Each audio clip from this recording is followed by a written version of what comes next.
about them Irish? I can't take it anymore. I need a national championship.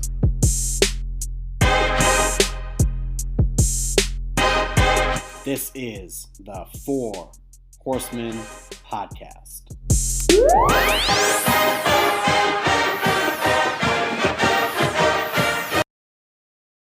And we are back. Welcome to the Four Horsemen podcast. I'm your host, Dylan, and I'm not joined by Steve or P-Wagon today, thankfully. Instead, I'm actually joined by four very special guests. As you guys know, we've done a pretty good job of reaching out to the analytics community throughout the season, building some friendships. So we got a special guest, not just one of them, four of them. This is super exciting. I can't believe we finally got to make this happen. For those of you out there, this isn't going to be an analytics podcast. It's going to be just a football fan podcast through the lens of stats. You know what I mean? These guys work hard. They know their stuff. So we figured we'd just have a fun conversation. At this point, I would like to say the tweet that's going out for this is going to be very clickbaity. So Ben Baldwin, the Godfather, if you're out there, if you're listening, thank you for tuning in. Consider giving it a retweet if you like it. Not because you'd be helping out a small podcast, but because you'd be platforming some really bright and hardworking individuals here today. So with that being said, let's get to our guests. We are going to build this as a fight. So in the Maze Corner, otherwise known as Piss Yellow, from the University of Michigan. University of Michigan student in math and physics. We use his stats far too much on this show. Everyone welcome Conor McQuiston. Hey, what's going on? Not much. I'm glad we can finally make it happen with you. Oh, hell yeah. This is going to be great. Absolutely. All right, next. Wait, hold on for a second. Audience listener at home, I can hear you throwing up in your mouth at the sound of a Michigan fan. I just want to let you know, nasally ass voice. If you think that's bad, it's only going to get worse for you. Because in the red corner, or Cardinal, I think as they call it, is Bryan from USC Analytics. How are you today? Good. Fight on. Fight on for old SC. I actually know the lyrics to your fight song, and we can talk about why that is later. And then, of course, the people's champion, representing the Notre Dame Fighting Irish, and one half of the NDFB Analytics account who were on the show earlier this year. Please welcome Jack Concannon. I like the people's champion better, though. My Twitter name may need an update. I think it works. I think clearly you're the conquering hero. People call me that, yeah. Yeah, it's about time I update it. So, when we put this together, this was a drunk thought, really, for me after the Clemson game. And I thought it'd be funny to build this as like WWE, like triple threat match, Notre Dame against their two rivals. And then I thought, well, I got to find a way to get Knowles Analytics in it, because this guy's one of the, I think, original accounts. We're all pretty, or you guys are all pretty new, but this guy's been here for a while. He has a way better win probability method, than Connor. And so my numbers I'd like to hate Notre Dame, by the way. Yes, they do. So I'd like to welcome, as the special guest referee, Knowles Analytics. Jason, how are you? What is up, guys? It is Scout Bar Knowles. Remember, Notre Dame fans, 2014 was only 6 years ago. I'm happy to be here. Damn, the banter has come quick. And now I'm a biased referee in this fight. So there we go. Those are the guests. This is going to be a fun podcast. I think we're just going to have a good time just talking about whatever and getting the listeners to have a good time with some different perspectives.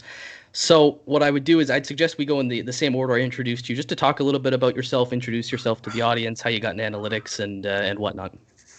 Yeah, so I'm Connor, like we mentioned earlier. On Twitter, my name is Conor McAnalytics, because I think Betts kind of tried to dunk on me, and it was very funny in calling McAnalytics.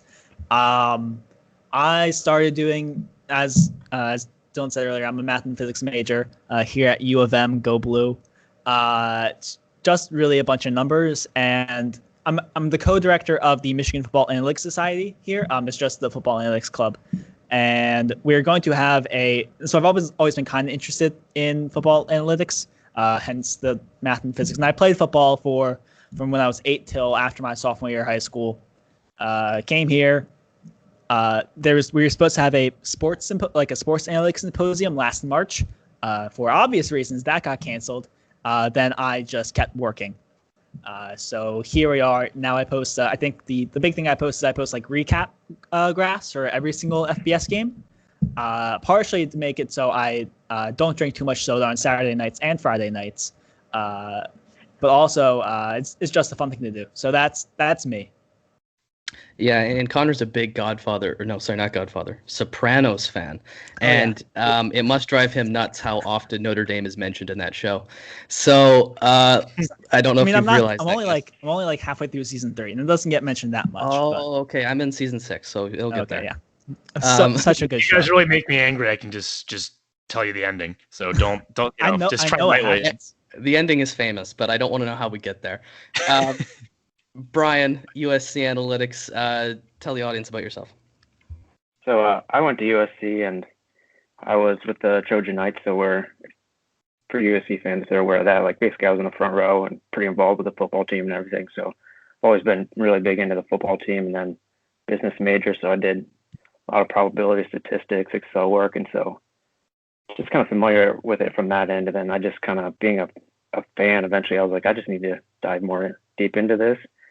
Instead of just wasting so much time arguing with friends over dumb stuff, I was like, I want to get an actual better idea. So, unlike Connor, Bryan, you actually know your college football history, and you have no love for the Irish. Just putting that out there because Connor doesn't hate us, and that really annoys, I think, most of our fan base. We'll get to that after the introductions. Okay. I've had to deal with it for a while. Okay. So... Jack, you've been on the show before. For the audience who hasn't tuned into that Clemson episode, which is an epic episode, you guys should go listen to that. Do you want to just kind of recap who you are and what you're doing? Yeah, definitely skip the predictions at the end. But yeah, me and Cooper Klaus worked together. We started a page, ND Football Analytics, during quarantine, and have just kind of made charts and recapped all games, and it's been fun, interacting with people on Twitter and stuff. I went to Notre Dame. I graduated in May. Cooper graduated a year earlier than that. And yeah, we've been on here before, and the Horsemen guys really helped us grow. And yeah, it's good to be back on this version of the Horsemen podcast. I should say to you that I should have even invited you on this show because your NDFB Analytics Twitter account surpassed us in followers. So I'm a little salty about that. But I will say, in our defense, there's a market for you. You pretty much have a monopoly on it right now for the ND stats. There's nobody else out there. And you can basically swing a dead cat and find a Notre Dame football podcast. So that's the way I'm framing it. There's basically more interest in your end than mine. And you also have a podcast, so don't be shy to plug that too. It's pretty good. So let's get into Jason. Well, shake down the numbers. Shake down the numbers. Excellent. All right, Jason, FSU. Let them know what your background is. Yeah, so I went to Florida State in 2014 to 2018, so I did get to see some good Florida State football. And that was pretty much when I fell in love with college football. And I started the Scalp R Knowles account I believe in late January, February. I was first introduced to the football analytics side of it through the NFL part, like you mentioned before, Ben Baldwin and that whole community. I started to, look through that. And then I eventually stumbled upon Parker or Stat-O-War, I think is Twitter. Stats-O-War. Stats-O-War had a tutorial out for college side of it. So that, that instantly just was so appealing to me. And then I started to, look around, see what I could figure out in college football, just ask myself questions and see if I can answer them through numbers and stuff like that. And I started posting on the page, and it's grown pretty significantly. So that's pretty cool. And obviously Florida State football wasn't great this year, so I did a little national stuff and a little ACC stuff as well. So yeah, happy to be here. And you're fully in the Book for Heisman campaign, right? Yeah, 100%. Ian Book for Heisman, baby. Let's go. That's my boy. All right, guys. Let's let the bloodshed begin.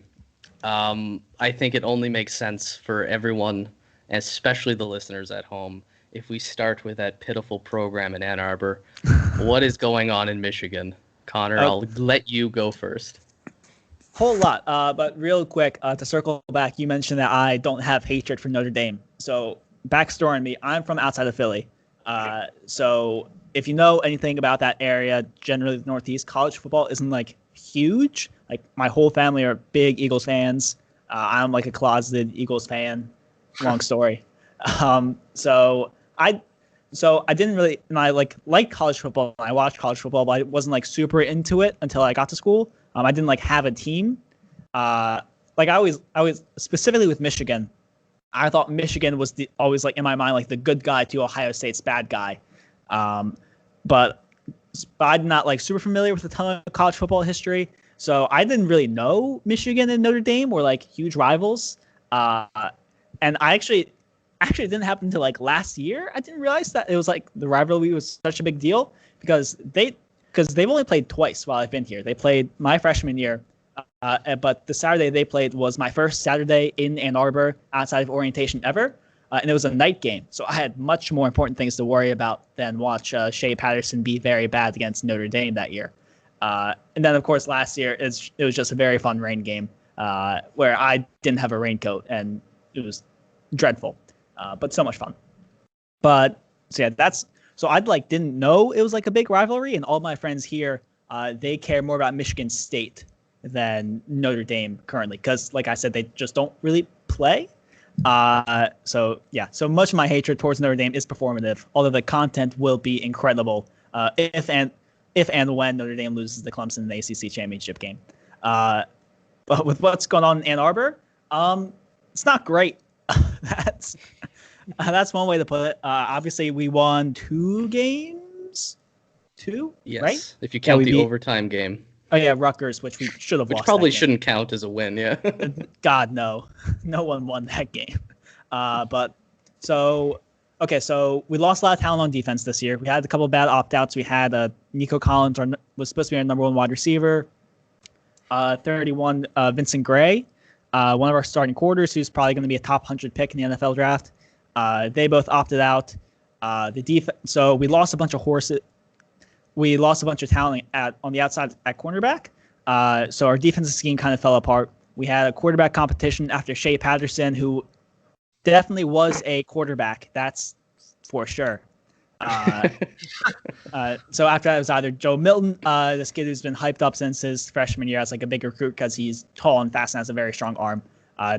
You're actually legally obligated to mention Joe Milton's arm strength every time his name comes up, or I think you'll be hunted down by someone. I'd like to point out that is just Michigan Brandon Wimbush. That is the same thing we went through, where this guy's super athletic, huge arm. He's going to take us to the title, and here we are losing his job to Ian Book. Yeah. So, but they were like, so Joe Milton's just been like okay, and Cade McNamara, they benched Joe Milton in the Rutgers game for Cade McNamara, who's also just okay. But because Cade McNamara doesn't have a cannon, they've been calling plays which are a lot more efficient and a lot easier to make for Cade McNamara. So Cade McNamara's like raw numbers look a lot better than Joe Milton's, but they're just asking Joe Milton to throw 20 yards downfield all the time. Like, okay, McNamara, I guess you can throw screens, which frustrates me to no end. And that gets us to the coaching staff, which so this is not the last year of Jim Harbaugh's contract. It's actually expiring next year. And with how college football works, of course, he either has to sign an extension or leave. So he's in extension talks right now, assuming the Iowa game that in the crossover game gets played, which doubtful. They're in talks right now. The contract, from the insiders I follow, it is less and it's more incentive laden. And I saw somewhere that Jim Harbaugh's ego doesn't like that, but I'm not sure if that's from a good source. So everything's kind of up in the air with Michigan football. It seems like Jim Harbaugh will come back, or he'll bolt to the NFL, at which case, come here, Matt Campbell. Sorry, Michael. Michael being at Deceptive Speed, he goes Iowa State. The D coordinator is probably gone after this year. I don't know if Josh Gattis, the O coordinator, is going to be gone after this year. It's just a mess. But we have a 5-star quarterback coming in, so yeah, not as good as our 5-star quarterback, I may add. But I will say, let's save the Jim Harbaugh talk for a moment because I got a good question on that one. Okay. what you failed to tell the audience really is that you're awful and your program should be completely dismantled for just sucking so much. And I wouldn't and go I'm gonna, that far. We don't have piss yellow pants. That's for sure. Maize is a beg- much prettier color than the gold. The gold. I've beg always, to differ. even before I came here, I never liked the gold pants.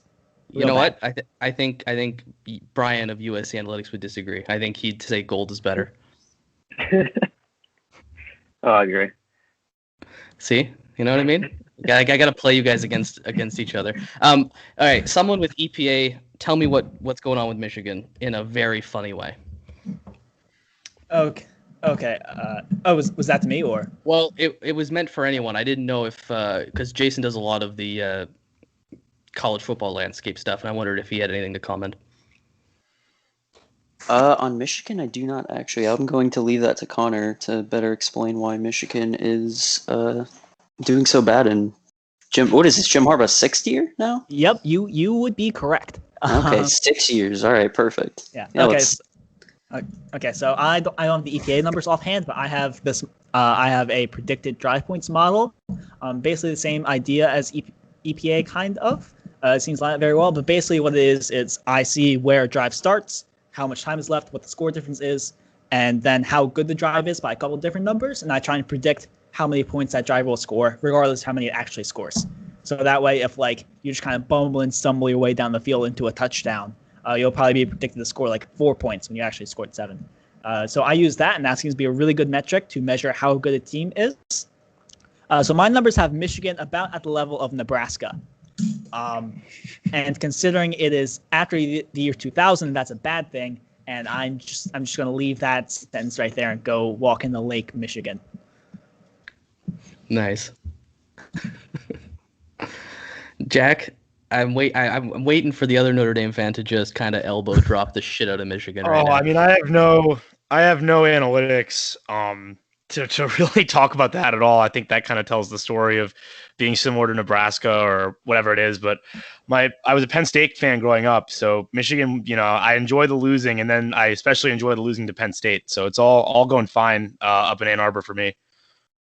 That was so frustrating. That was Penn State's first win too, so that was really tough. Yeah.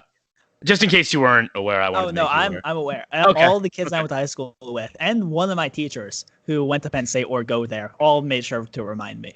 That's okay. So. That's good. As long as someone did that. I got a question actually for Bryan. I've been meaning to ask you this.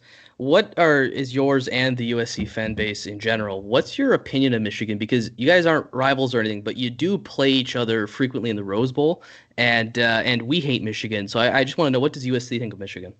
I think it's been a while, but it's one of those enjoyable matchups.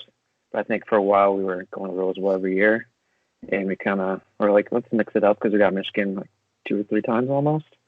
So at that point, when we're playing someone like Michigan, it's either it's been a while, so we think we enjoy it, or we're all right, done this already.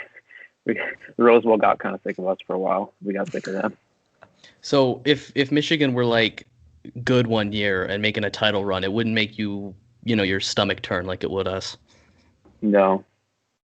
That's a little disappointing. I was kind of hoping you'd have some secret hatred for them, but that's fine. I would be so insufferable on the Bird app if that happens. I mean, I'm from Pennsylvania, so Ohio State kind of annoys me and their fans more. Yeah, that's true. Fuck them. Yeah, Ohio State. I've run into some problems with them too. So this is an official "We All Hate Ohio State" podcast. Unless Jason, you got something on Ohio State you secretly like or whatever. I don't secretly like Ohio State, but I secretly love Justin Fields. I think if a team took him first overall over Trevor Lawrence, I would not be. I don't think that would be that surprising. That is blasphemy among NFL draft Twitter that you would take. It really is. Justin Fields can we not talk about draft over Twitter? Peyton Manning? I might die. That would be. I would assume the GM would probably start getting trending on Twitter if he took Justin Fields over him. But I think that Justin Fields is. I think he's right up there with Trevor Lawrence. I think he's a generational quarterback, and whichever team ends up getting him, which probably I think at this point it'd probably be Jacksonville. They just instantly get better. So that's people pretty much. Kind of forget that back in the day, Darnold was a shoe-in number 1 pick in that draft, and then Baker kind of came out of nowhere and was the first pick. So it wouldn't be super unprecedented to see Lawrence not go first. Let's talk more about the most overrated quarterback in college football history, otherwise known as Sam Darnold. Bryan, do you remember 2017 Notre Dame USC had their first ranked matchup in probably a decade, and Sam Darnold pretty much was just harassed for 4 quarters? Yeah. He had some issues with the O-line. I think that's kind of been one of his longer term issues, where he doesn't trust his O-line. And that started at USC and continued with the Jets, and so he just kind of lowers his eye level, keeps focusing on the guys that are coming at him, and that's kind of where a lot of his struggles come from. That's good. Oh, you know what I figured? I got you here. Let's move to USC, because you guys are actually having a really weird but good year. Like, your first 2 games, you probably should have lost to both Arizona schools, but here you are, 4-0. And I'd like to ask you if I can tell you a joke, actually. May I tell you a Lou Holtz joke? All right. This is something he actually said at a pep rally. Why do athletes... You have to do the voice. I'm not listening to this joke unless you do the voice. Dan Patrick can do the voice. I can't, because I'm no Dan Patrick. But... Just like hold your nose while you do it. That'll... Listen. We gotta give Lou a break, okay? Okay, so why do athletes go to USC? Tell me. Because it's easier to spell than UCLA. That's good. That's a Lou Holtz joke. Yeah, for sure. Okay, tell me about your Trojans. How are you feeling this year? But right now, I think a lot of fans have mixed feelings, because they were looking at like undefeated season, go to the Fiesta Bowl, play something like Indiana, get a win. I don't have a good bump of a season. And now last night we saw those FBI where they said 49 to 50% chance to make the playoffs, which is now it's like, that's awesome. We can make the playoffs and then get crushed by Alabama. So there's no mixed feelings on how USC fans want the season to end. Because, I mean, as we are undefeated, we've had 3 games where it took us to the last minute for us to pull out a win, and we just based on the quality of play we should have lost as far as the standards we should be meeting. So I think that's just not going to cut it if you go play a top 4 team in the playoffs. So that's kind of a lot of people are concerned. But at the same time, I mean, there's a chance to beat either Washington or Oregon in the conference championship game, and we've lost a few guys in recruiting that we shouldn't have lost to. So I think a lot of fans, including myself, that'd be a nice bump for the recruiting. That's gonna happen this week and end of February. The recruiting has not been phenomenal under Clay Helton. In fact, it's at least by the way I look at it, with like share of top talent, it's been probably the worst since 2000 under Clay Helton. So we've had a lot of elite players that pretty much they wanted to go to USC, but the way the team is going, they're like, I don't know. So he ended up second. Yeah, I can't blame them for that at all. But I love this season for USC. I think USC should go undefeated and win a big bowl game. You know why? Because it means Clay Helton is still your coach, and that is all that matters, in my opinion. I think this is a big time for USC too, right? Because there is a power vacuum right now in the Pac-12.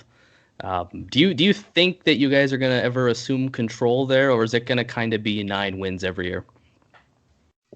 I mean, going back to the Clay Helton thing, I think a lot of people probably don't realize outside of USC is his contract is pretty much guaranteed. Like, he doesn't have a buyout; it's just guaranteed. Oh shit! So the really? whole idea, yeah. So the idea of that, like, if he does worse, he's more likely to get fired, isn't really true. It's really just, are they willing to pay the money for him and the new coaching staff? But so yeah, I mean, really, it's kind of like, for us fans, we watch it and we're like, the team is this close to being a 12-1 team year in, year out. It's just all the kind of negative, unorganized mess that you got to clean up. And sometimes we see it for half a game, but you rarely see it for a full game. You don't see it for 3, 4, 5 game stretches. And that's pretty much been the difference between us being a 9-1 team, 7-1 team, and what we can do. So I got to ask you a question, and be honest here. Is your fan base pretty thankful that you don't have to play Notre Dame this year? It depends, because some people have that view of they want to see us it's Notre Dame and Alabama. They want to see them get wrecked because they have this idea that if they get wrecked to Notre Dame and Alabama, they'll just, the administration will have to pull a plug on Helton. Other ones are like, whatever makes us look good at this point. It's in our best interest. So, Jack, you're obviously an alum, as where I am a Subway alum. And before I get into, do you guys know what that means? Is that a Notre Dame specific term, or does everyone understand what a Subway alumni is? I know what a Subway alumni is. There's actually that new college football, like, America's Game.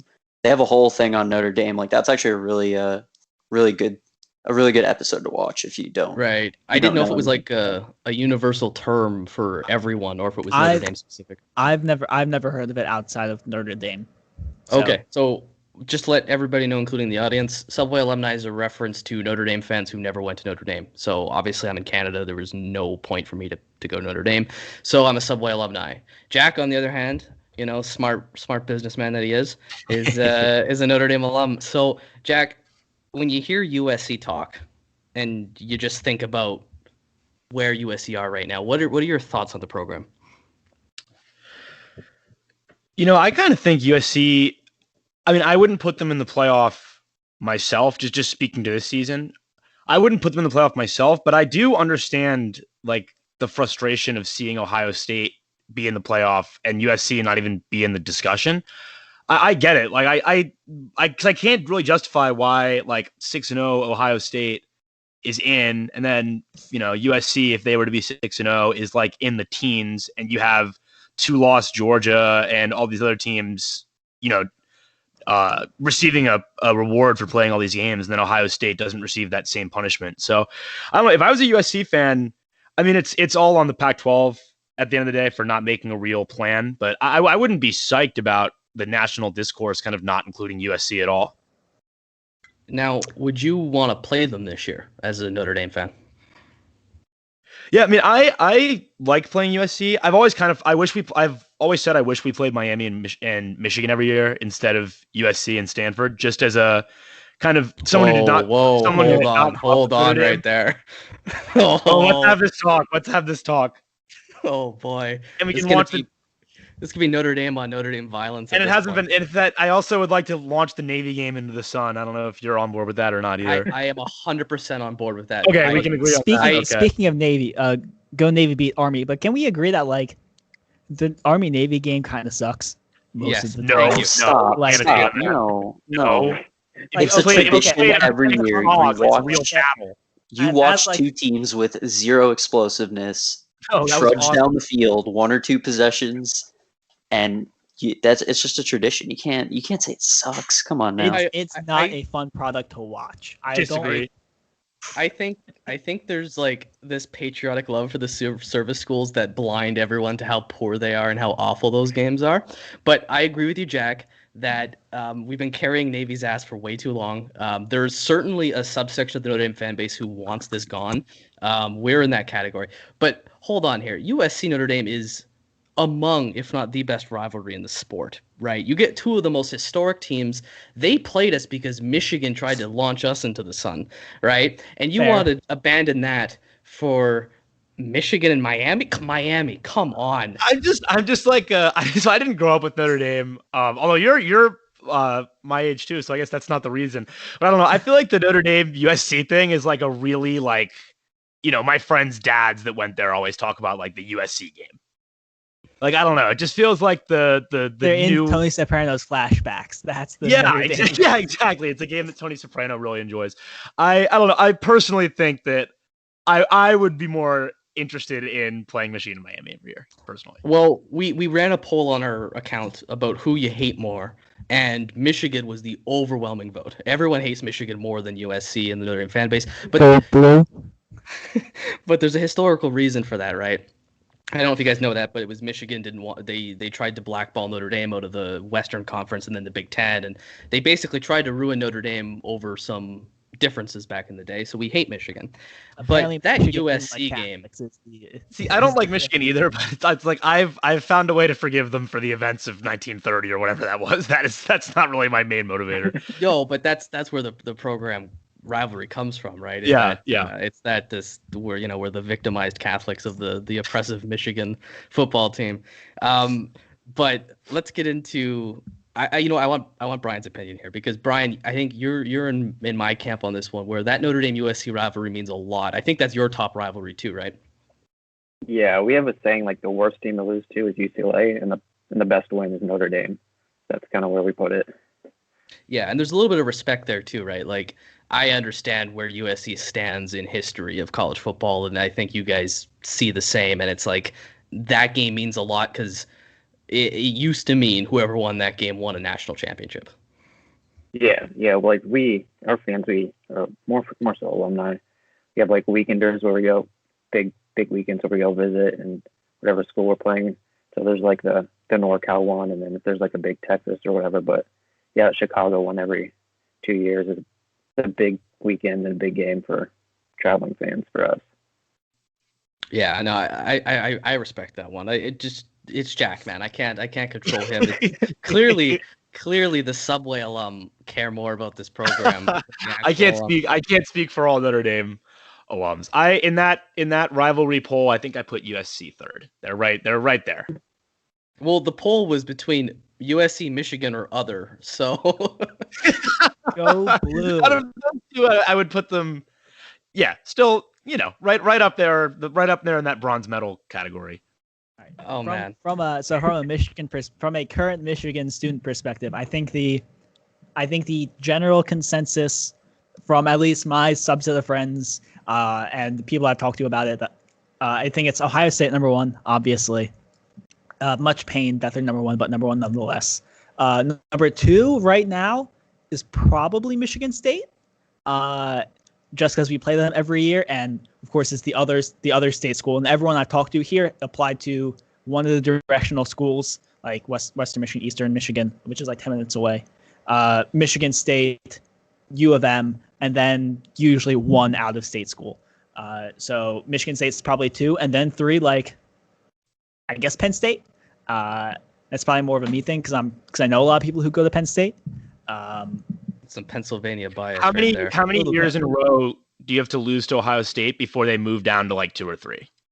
Probably never, because Michigan and Ohio have literally fought a war. So I don't think that in like the 1800s over Toledo, which of all the places to fight a war over, Toledo. No, but that's actually like the basis, like the initial basis of the Michigan rivalry. And then there's something this like the Bob Hayes and the Michigan coach. I don't know college football history. Woody Hayes and not Schembechler. Schembechler was that Schembechler? We could just make up a name. He'd agree. Yeah, this is a Notre Dame podcast, dude. We do not care. I'm just saying, Go Blue and Shoelace was phenomenal. That's what I'm saying. Okay, so what I've learned from this is that Toledo is the Alsace-Lorraine of America. Precisely. Go Rockets. The place that started World War II. Anyway, or World War I. See, I don't even know my history. There's one guy we've been leaving out of this conversation, and I'm sorry for that, Jason. I want to include you because when we played Florida State this year, I kind of called it a rivalry, but we've only played each other like 5 times. It just feels like every time we play, it's for the Super Bowl. So, one, give me your thoughts on Notre Dame because, I imagine you hate us like everyone else does in college football. But then also talk about your season because it is almost as pathetic as Michigan's. Yeah, to how you feel about Notre Dame. We'll do fire one into the sun, play one, and ignore one for USC, Michigan, Notre Dame.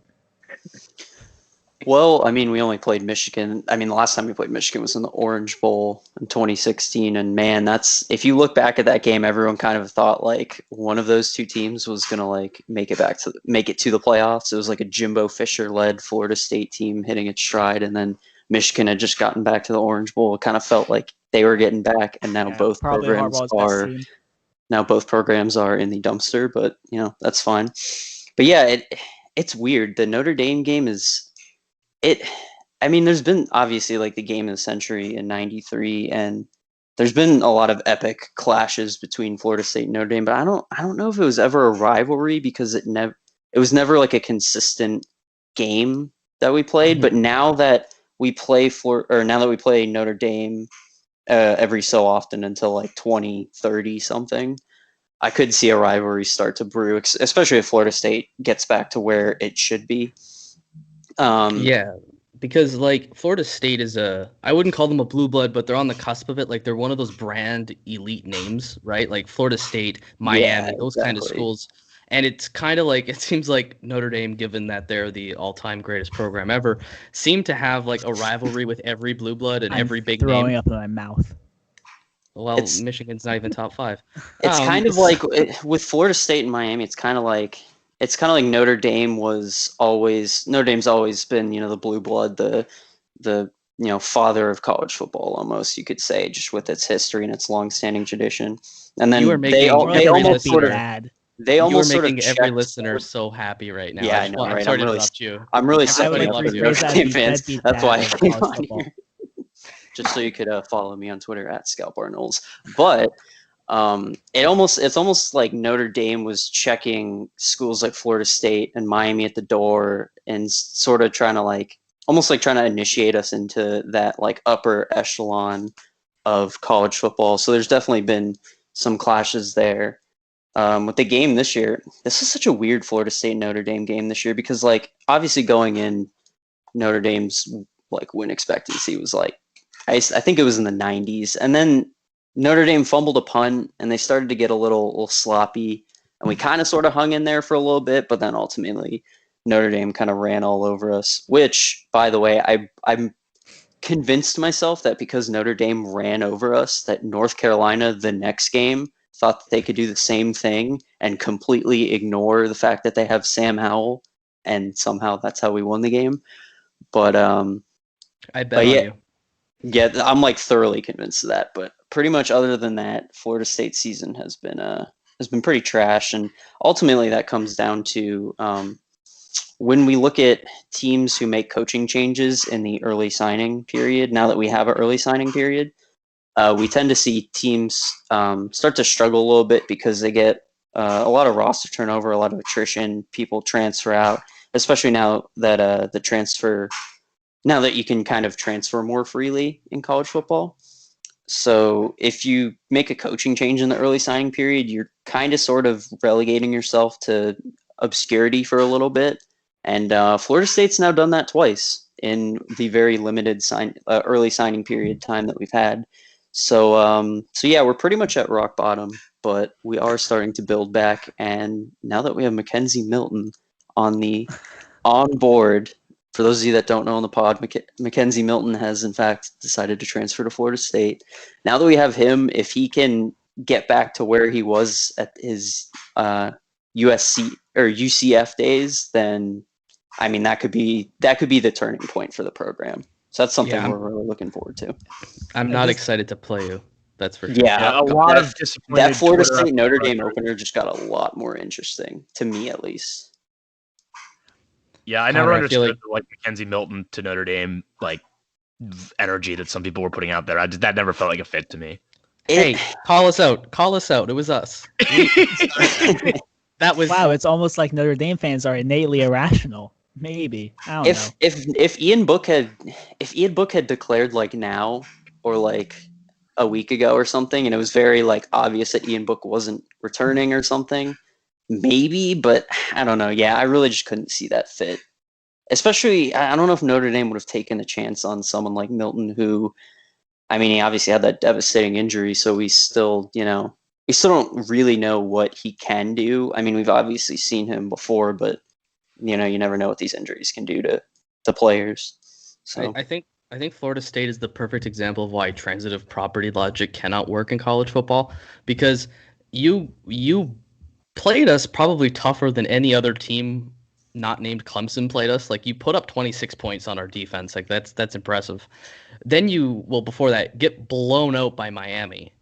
Oh my gosh, that was just utter. Yeah. But then you beat North Carolina, who just destroyed Miami, and we beat North Carolina. Like none of it makes sense. Like you are the anomaly of the ACC this year. This is your first year in the ACC. I'm just letting you know that if you ever look at the Coastal Division, that happens like every single year. It's absolutely insane. And then you almost let Duke come back, and I was going to bully you so hard on Twitter.com. Oh, And that would have been. I was absurdly upset. I was coming onto this pod. If we had blown a 28-point lead to Duke, man, that would have been a rough time. Nobody would have said anything because nobody cares about Florida State this year. And Also I'm sorry true to tell you. because at the same time, North Carolina and Miami were playing. So like, I assume people were probably watching that, and not on the ACC network watching Florida State and Duke. I would have gotten you because my football team is bad, so I would have bullied you to make myself feel better. That's where we're at. That would have been such a body blow. Like, at least we know that our floor is beating Duke. At least that's something. It's not like all the way at the floor, but we're getting up there. Sorry, Charlie, if you're listening. Yeah, sorry, Charlie. There's some Notre Dame fans that are definitely taking pleasure in that FSU misery because of 2014. Oh yeah. But like I was saying, I've kind of outgrown it with FSU. It's like whatever. Like you guys are there. Yeah, and I mean, like Notre Dame's kind of, they've started to take the next step forward. They had a playoff appearance and stuff. While we have, obviously. No, we didn't. We never played in the playoff. I have no idea what you're talking about. Oh yeah. The classic Notre Dame's undefeated, so I guess we'll put them in the championship or adjacent. No, but it's actually funny. I do think this might be a bit of a sidetrack, but I do think part of the only reason that Clemson has been as dominant as they are is because Florida State's been bad. Like if Florida State is what Florida State usually is, Clemson is still probably a perennial playoff contender, but they're not making it 6 out of the 7 years of the playoff's existence. It's funny you guys are talking about rivalries, and I was just going through Florida State's rivalries in my head, and Clemson like really has never been like considered a rivalry within the fan base. And for the longest time, Clemson was always like the little brother, like, they would just kind of get in our way sometimes or like, mess with us a bit. But ultimately, we were still big brother. And then 2013 happened where we just utterly blew out Clemson in Death Valley. And I think that really messed with Dabo because he's just made it his absolute mission to, especially now that we're, now that we've bottomed out, he's made it his like now absolute that you guys mission are scared to to play destroy us as much as he can, not only on the field but also in recruiting and like literally everything. I got to go back to Connor for a second because you just threw a shot at us.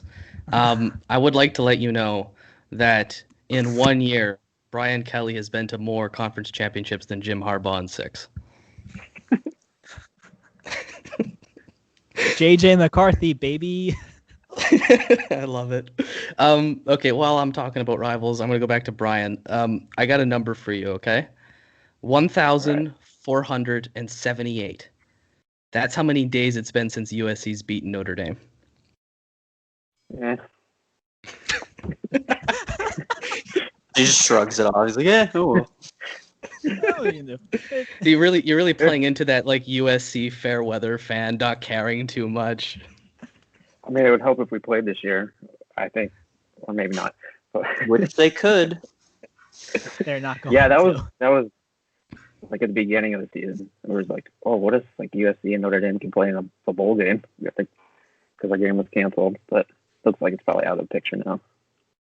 Yeah, it was the first time the game hasn't been played since World War II. So, but yeah, big rivalry there. Jack, I got to get you in here because I don't want to hog up all the Notre Dame talking points. What do you want to just rapid fire at all of them right now? Because we are clearly the greatest team in college football right now. Yeah, clearly. Shouts to Roll Tide. Who? No, I will use this as my platform to say that us getting 10.5 points against Clemson and being 3-1 underdogs is I need someone to, from their unbiased perspective, explain to me why that is not an unbelievable level of disrespect. In terms of like the number, or in just terms of like being favored to I lose? thought it would be 6.5 or 7. Like that was like my like I in my Notre Dame brain, I thought it should be like 5. I thought it would be like 7. I'm actually floored it's 10.5. And it was 7.5 at first, which made sense to me. I thought it was on the higher side, but I thought it made sense to me. 10.5 is like, I don't see any reason why, like 3-1, like that seems kind of wild. Jason, as the neutral arbiter, you got anything or?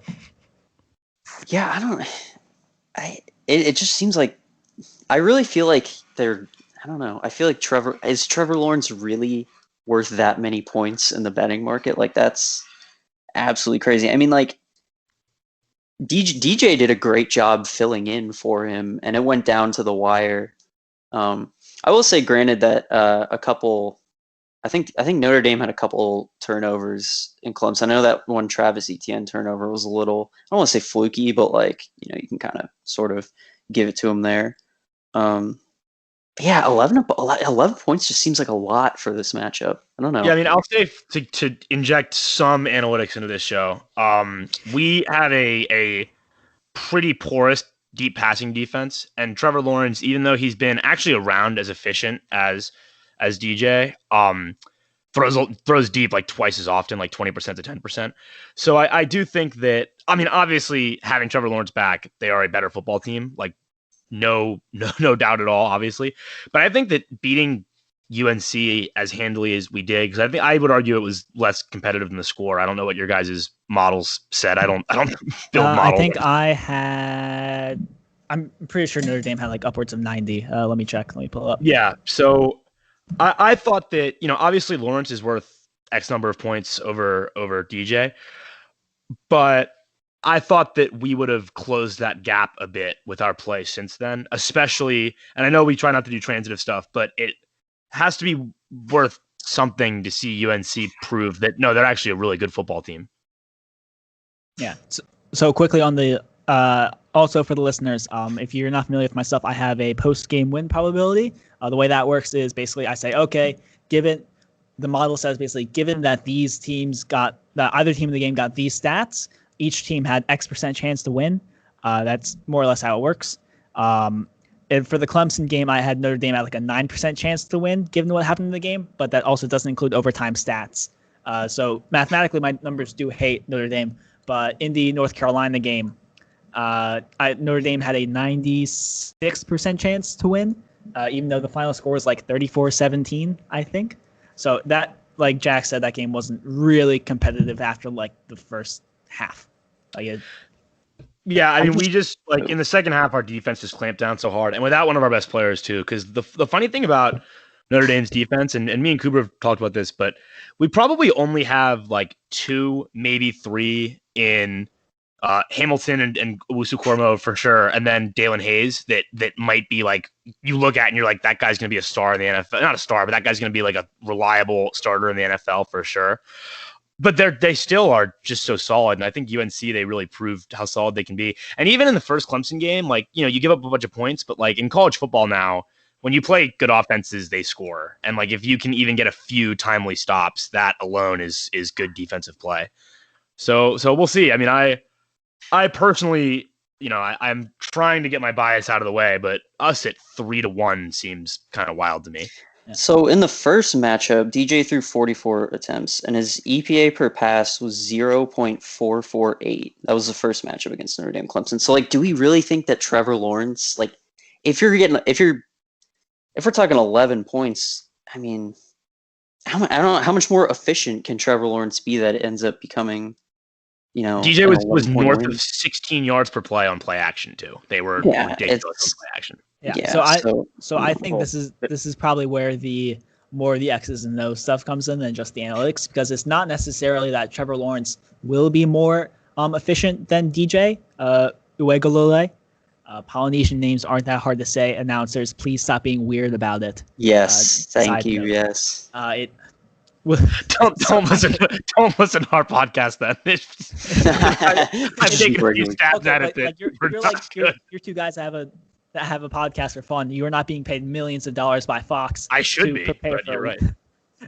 Yeah, but you're not in the booth with Joel Klatt saying, "Oh wow, these Polynesian names are real hard to say." Like, it's not your job. Exactly. I don't say that. I just trudge forward. And if Cooper if Cooper weren't there, I wouldn't even know that I probably disrespected his family. So DJ Uegalole, that's how you say it. Uegalole. I figured it out. Uegalole. Yeah. So shout out to Cooper, who's a hater and a loser. On this podcast, he's been called DJ Ukulele about 17 times, so we're not one. That's fine. You guys are excused. You have a reason. Yeah, we're also a clownish show, so it's fine. Yeah, I mean, Notre Dame fans, what do you expect? But the difference between So yes, DJ was absurdly efficient in the Notre Dame game. But the difference, but again, this is an X's and O's thing, because Trevor Lawrence pushes the ball down the field so much more often than DJ, and the fact that he is a 3-year starter quarterback, your playbook gets much more open. I remember there were some reports that the playbook was obviously more limited for DJ, not because he can't mentally handle it. He has just been there for 3 months at the time. And they had DJ on a bunch of rollouts, on a bunch of play action that really split the field in half. And you can trust, even though Clemson's offense isn't terribly complicated in the first place, you can really trust Trevor to, open the full playbook, have him hit those deep crossers, have him hit Colin Powell on the post. That is his first name, right? Colin? I think so. Yeah. Yeah. Number 23, Powell. So not necessarily that Trevor will be more efficient, although he might be. Just what he allows the Clemson offense to do makes them more likely to beat Notre Dame, and I'm pretty sure they will. I wouldn't bet money on the out 11 Well, line. hold on. We'll get to the preview later. It's all right. You don't have to rush to shit on us. It's fine. I just want to say one thing quickly about DJ. Can we please keep the 5-star quarterbacks in California, please? Can they stop going to Clemson, please? Disagree. I disagree. Agreed. Let's send them to Indiana. Let's just middle of the country. Let's give Wisconsin a 5-star. Yeah, middle of the country, quarterback. Michigan, go blue. Well, DJ's a funny story, sort of, because we for USC it was either him or Bryce Young, and I was like, those kind of like big time QB recruitments, like there's a lot of politicking and appeasing the family and the group, and so you kind of had to decide, and we went on Bryce Young, and so the DJ family, they got pretty upset about that because it was kind of an ego hit. So that was kind of part of the reason why early on he started looking at Clemson. And and then we lost Bryce Young. Well, we're still not over Let's losing. strike out. We're not over losing Amon-Ra St. Brown still, given that his brother was a Notre Dame player. So we feel you. Equiminius.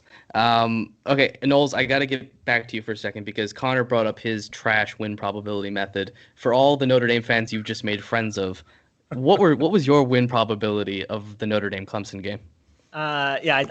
I think I said it earlier, but it was 9.1%, which honestly does seem pretty aggressive. I'm asking Jason. I honestly don't have it. I don't. I know it was closer than 9, but I don't have it off the top of my head. You had Notre Dame winning that game though, correct? With your model? Yeah, when coming into that game, I had Notre Dame winning that game, and I still think coming into this ACC championship, and it's also on a neutral field, that I think it's gonna be closer than 11. I'll say predictions for later, but yeah, that's I have a hard time seeing Clemson blowing out Notre Dame in this game. I'm thinking it started out at 7.5. Yeah, you're right. It did, and it's jumped to 10.5 or whatever. But we'll get more into that game, and you guys can make fun of us later. But right now, I want to spark a fight with 2 members on this show and the rest of us to give their opinion. And this is inspired by a fan question. Who would you rather have, Clay Helton or Jim Harbaugh? Jim Harbaugh. Oh my gosh. That's not even kind of close. Okay, Michigan fan says Jim Harbaugh. What does USC fan say? Oh man, I don't really know at this point. Like, I think that answer to that question is pretty obvious a few years ago. At this point, I don't know with Harbaugh. I think he's just going to upset so many people. There could still be some upside in recruiting with Helton. With Harbaugh, I just don't know if he's going to turn people off. And it's like his MO is offense. And do you want the Michigan offense of the past 5 years? Okay. So I'll phrase it this way. So Harbaugh is not an X's and O's guy. He's more like an executive CEO guy. So really, Harbaugh is only as good as his coordinators is.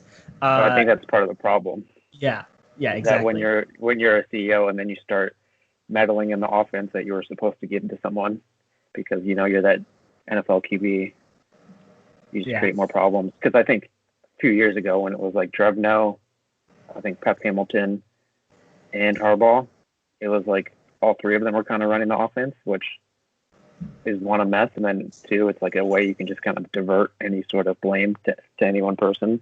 Yeah, and even last year, Gaz's first year, I'm pretty sure Harbaugh still had his fingers in the offense and play calling, and that's why we ran so much on like second long and just It was not great. I want to point out that I heard that accent slip, Connor, and I'm going to ridicule you for it. So there's that Philly slip.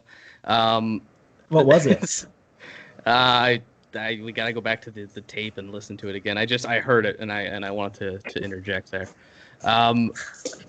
Okay, so you guys are fighting. That's perfect. Knowles, you're the neutral arbitrator here. Who would you rather have? Who's the worst coach between the two of them?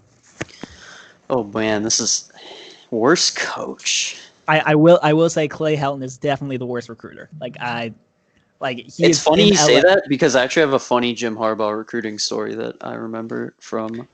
Does it end with him sleeping over? It does not end with him sleeping over. So he was recruiting who became a first-round pick, Isaiah Wilson of the Titans, who I think he's had a couple issues this year. I hope he kind of figures that out. But he was recruiting Isaiah Wilson, who was a 5-star offensive tackle, sorry. And Michigan at the time had just signed with Jordan. So what Jim Harbaugh ends up doing is he ends up showing up to Isaiah Wilson's house with cleats on and walks around Isaiah Wilson's house with cleats on. And Isaiah Wilson has a hardwood floor in his home. So he's walking around on cleats with a hardwood floor. Isaiah Wilson tells him multiple times, like, please take your cleats off so you don't ruin my hardwood floor. Jim Harbaugh refuses, and Isaiah Wilson ends up not signing with Michigan. So if you're going to have a bad coach, at least you have some funny recruiting stories when it comes to Jim Harbaugh. I was literally going to say that at least Jim Harbaugh is like entertaining. Yeah, but he doesn't eat chicken because it's a scared bird or something like that. Harbaugh's just weird because it was just supposed to work at Michigan. I mean, former player, he has succeeded at Stanford, succeeded in the NFL. You know, obviously went to the Super Bowl with 49ers. So it's supposed to be just like a shoo-in, but it just didn't work. It's so weird. It's so weird how that happened, and it's almost like Michigan can't win. It's almost like Michigan can't beat they can't beat Ohio State. JT was short. That it was before my time, but that's all I'm saying. I watched that in a bar and I went crazy for that call because I wanted Ohio State to win, and he was not short in my opinion. Although I will say, gun to my head, I would probably take. Man, it's tough. I'd probably take Jim Harbaugh just for the laughs. I'm gonna be honest with you. Jack, I don't think you're gonna win either way, but I think I'd rather it be entertaining. Jack, you're a clever guy. Who are you taking? Jim Harbaugh for the laughs. That was my take the entire time. Yeah, okay. I think he's well reasoned. Funny. Yeah, I mean, you're going to lose to ranked teams in Ohio State and Michigan State, but he's going to mess up people's hardwood floors and not eat chicken and drink a lot of milk, and it's going to be like just a funny ride, which is worth something, I suppose. You know, I want the audience to let us know. Just tweet at us who you'd rather have as a coach, and you can't say other. Everyone, if you ask a Notre Dame fan, being really good at football has been fun, but purple-faced Brian Kelly was fun too. It was just fun in a different way. I swear, Brian Kelly had purple face once in his first year, and people have been going after him for that. Yeah, but it's fun. Years. It is funny. It's that and one picture where his face expands. Yeah, he's got the big Irish. I mean, I don't know. My main Notre Dame memory is winning 45-14 and the 2012 BCS championship. 2012. My God. Yeah. I was in 7th grade. Checking out of the middle school dance to look at your flip phone and get the score of the Michigan-Alabama game or Notre Dame-Alabama game. It's funny. I was actually at Notre Dame that year for the Michigan game. But I thought you were going to say Michigan's score against us last year because you did beat us last year. And my response to that would be, I thought we all agreed that games in monsoons don't count. So there's no monsoons in Michigan. It was just raining real hard. I was there. That was a monsoon. You were there? I was in the press box. I was working for the Observer for the Notre Dame student newspaper. Oh, damn. I was drinking hot chocolate. I was eating mac and cheese. I was like, oh man, it looks cold and rainy out there. That must be beat. I didn't have a rain jacket with me, so I was in a basic hoodie and jeans, just fucking soaked. Oh yeah, I was in Florida, and the odds of it being hot were pretty high that day. So yeah. Well, you can go fuck yourself. It's so cold. Michigan's right up there, stadium food wise. It definitely blew out some of the other ones. At Georgia, they gave you tickets, and you could only get X amount of food, which I was hungry, and I didn't think that was cool. So shout out to Michigan for the unlimited food. So while we were allowed in stadiums, I've like had season tickets, of course. No, actually, I didn't have season tickets last year because they like send you an email to like buy the student season tickets, and I was an idiot, so I forgot to actually like click on the link and buy them. So for like the entirety of last season, I had to like buy tickets off of people. I ended up spending like $800 in total on season tickets instead of like the $160 for the season ticket. But I usually do this thing where I'll sneak up to like the first like 15 rows in the corner of the end zone in the student section. So I don't get food in the Michigan Stadium unless someone's kind enough to share. So I can't comment on the quality of the Big House's food. Also, do you guys want to hear a big house fun fact? Not particularly. Too bad. So the Big House, they always announce it on like loudspeaker that it's the largest stadium in North America. What they never say they never mention that it's actually the second biggest stadium in the world. Because saying it's the second biggest stadium in the world supposes, okay, well, who's the first biggest? And the first biggest stadium in the world is Pyongyang Stadium, North Korea. So we are the. So that would not be wondering. CFP world. Will they be in the CFP? So Michigan is North Korea is all that I got from that. Michigan is North Korea. That is some moon logic. Yeah. Why are the Pac-12 teams scared to schedule North Korea? It's funny because we're talking about coaches. I was gonna say, I guarantee there's some Notre Dame fans out there who would rather both Harbaugh and Helton over Brian Kelly because that's just how our fan base is. But there are also Notre Dame haters who will ask why we haven't scheduled North Korea yet. I know there are some people in our mentions that watched that Army-Navy game where they run the ball on every play, and they're like, that is what offense looks like. Yeah, they're Army-Navy like, exists outside the normal rules of football. If there are more than 10 points scored in the Army-Navy game, it actually doesn't count. It counts as a tie. It is actually funnier. You guys' mentions always have people wanting to take the ball out of Ian Book's hands. Like, I don't get it at all. It's the one fan base in football that doesn't like throwing. But I love it. They just don't like fun and scoring, I guess. I love it. It's funny. The reason I love Jack and Cooper so much is because you started that account, but before you, there was nothing. There was just emptiness and Parker, which is StatsOR. And I remember who's great, by the way. Fantastic. And I remember tweeting at him, and I'm like, it really sucks, but it doesn't surprise me given Notre Dame's fan base that nobody has had any interest in math or anything like that. And then Jack and Cooper come along and just upset the fan base at the core who just want to play Wisconsin football. Hashtag establish it. Establish it. Yeah. I don't know. I'm actually like not. I mean, you guys are obviously more involved with like your specific schools, like analytics. Mine, I do more like national stuff. I do focus on Michigan, obviously, but I don't like put out like many Michigan specific graphs really or like research. That's why you're on the show, by the way. So just wait till this off season. So it's funny. I actually don't get too many people in my mentions like saying Michigan needs to run the damn ball more often, which is I'm thankful for personally.